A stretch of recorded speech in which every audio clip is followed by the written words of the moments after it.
Okay, let's go to the Irish Times article then. John, I'm sorry, but it's all about you today in many regards. So this is Emmett Malone's story about you singing in a pub after the big win for Ireland. Let's not lose sight of that, 4-1 against the United States of America. I have a clip of you singing, John. Do you want to hear it? No, I think we'll save the Irish public that now, I think. Do you want to run 10 seconds of it? Well, I mean, you can ask me about it. Best to ask me about it. I won't play it then. I won't play it because okay. Well, if you don't want, I'm definitely not going to do that because you've given us the decency to come on there. So the last thing I want to do is embarrass you. So, and also the question is about this. You know, how did this you singing in a pub end up in this arena that we're talking about today? Yeah, I mean, first of all. Look, it's a Joe McDonald is a song that's been sang in my presence, that I've chipped in or I've sang on a number of occasions in the past. I'm not somebody who supports violence at all. In fact, over a large number of years, I've been working very closely on cross-border initiatives in football to break down barriers. I'm just not a violent person. My grandfather fought in the Civil War. He also fought in the War of Independence. Yep. I've always said I have a nationalist background. Actually, even said it on a programme with you on the Late Late Show. Well, we share that in common, that's for sure. Yeah. Absolutely, yeah. When you sing a song like that, you don't believe in every word that's in the song. I sing a large number of songs, maybe 5 or 6 different ones.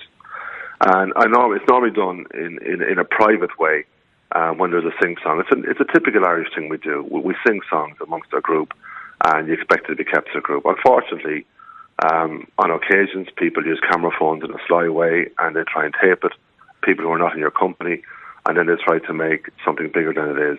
What I will say, if the song offends anybody, of course, I'm sorry. That's not in my nature to want to offend people. But it was something that I have sang or have sung in my presence in private in the past. And I'll give you an example. Sean South from Garryowen is sung on the Irish team bus for years. For years, the Jack Charlton era, right up to the current era. And what's that song about, John? I'm not familiar with that, sorry. Sean South from Garryowen. Oh, Sean South from Garryowen. I didn't hear the top of that. Yes, go on. Yeah, Sean South from Garryowen has been sung on the Irish bus for years. And again, done in private normally. But if people want to tape these things in what I would call a sly way and then try and make them, public, it's wrong. But I do accept it if I've upset anybody here. I'm sorry, of course not. I suppose there's 2 things or maybe 3. One is, we have this historical sweep of your grandfather, my grandfather fighting in the War of Independence, in the Irish Civil War and so on.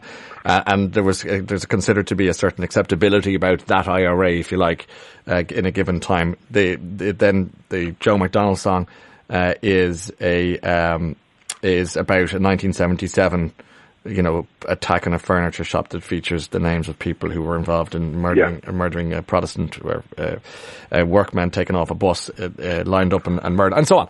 So the point is, should these songs be sung? One, and then the second point is the social media aspect, which is totally different, which is people on the sly kind of taking the good out of your night out by not allowing you having a moment's privacy and letting loose a little bit. So what to do about that? Yeah, it's a difficult. I think there's 2 things there. Yeah, many of us have a nationalist background, but we're anti-violence, and that would be very, very strong. We also sing songs that we don't believe in every lyric on, Ryan. I mean, there's many, many songs that we all sing that we don't believe in every lyric that's in it.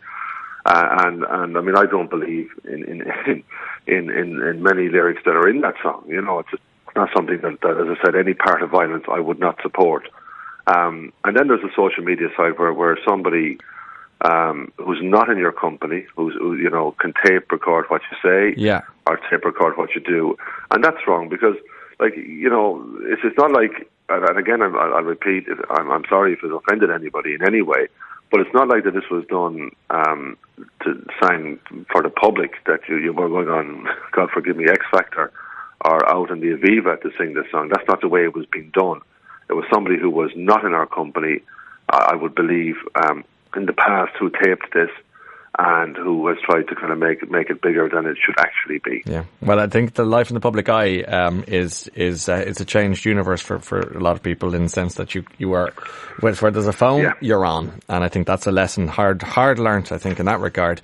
As for the song itself, that's for other people to decide on. When you think about the coverage, whether it's a broadsheet or a tabloid today, do you ever kind of wonder, is it worth it? I know, listen, I love Irish football, Ryan. I mean, I've been there 10 years. We've had great moments this year. We've had the Euros 2020 coming to Dublin in 2020, one of 13 cities appointed. We've a genuinely great management team in O'Neill and Keane. We've got 7 points out of 12. There's a lot to look forward to next year for the Irish team. We've got a wonderful stadium. I mean, there's been a lot achieved in 10 years. And, I mean, I love my involvement in the game. I love every bit of it. It is distressing and disappointing when people close to you get hurt. That's the part. I mean, I'm a strong enough guy myself in many ways. We're not robots, but I'm strong enough my own way. It's when people close to you get distressed that it is distressing for you.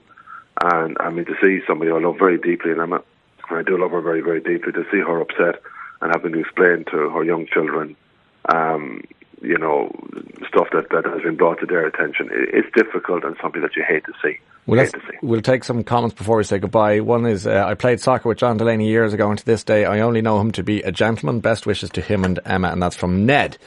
Do you know, internet trolls are omegas having a go at alphas. They are flea-ridden scavengers. Another set, which I agree with, by the way, this is a disgrace. Can the man not sing a song? He gets loads of abuse for going online. His girlfriend gets abused. People should cop on and be charged for this. Get the IP address and prosecute. Well done, John Delaney. Keep the chin up. Ryan, cop on. No harm in singing a rebel song. Irish people sing them all the time. The country's gone bloody mad. Another said, Ryan, some people are so petty. They just have very sad lives that they have to ruin other people's happiness. And Anna says, John Delaney needs to be left alone. His private life is just that, private. He seems like a lovely, hard-working man. Leave him well alone. Don't give bullies a podium. And that is a legitimate flavour of the text. I'm not just saying that because you're here. Yeah. And well, that's lovely, dear. And it's probably what you probably need to hear on a day like today. Right, everyone in this country has sung or joined in rebel songs like that at some stage in their lives. Too much made out of it. It's just a bloody song. Doesn't mean you believe every word of it seriously. And another says, if I dance and sing to the Prodigy, smack my bitch up, does that mean I condone violence against women? So if you can think of any song in the history of pop and rock and roll and wonder, should you take those songs to their literal meaning? But that's a debate for another time. John, have you a busy day ahead, or are you going to trying to take it easy and keep the head down? I'm going to spend a couple of hours with Emma, to be honest with you. I'm going to spend a couple of hours with Emma this morning. I have some meetings this afternoon. I'll take a view, but I'm going to spend some hours with her this morning just to... I think it's funny when it's like anything in life. I mean, when someone's upset, it's best to have somebody around you, and that's something I'm going to do this morning for a couple of hours for sure. Well, I hope you enjoy that quality time, John. You deserve it, and best to Emma as well. I hope she's keeping well. Thank you, Ryan. Thank you for your time. Thanks for coming on.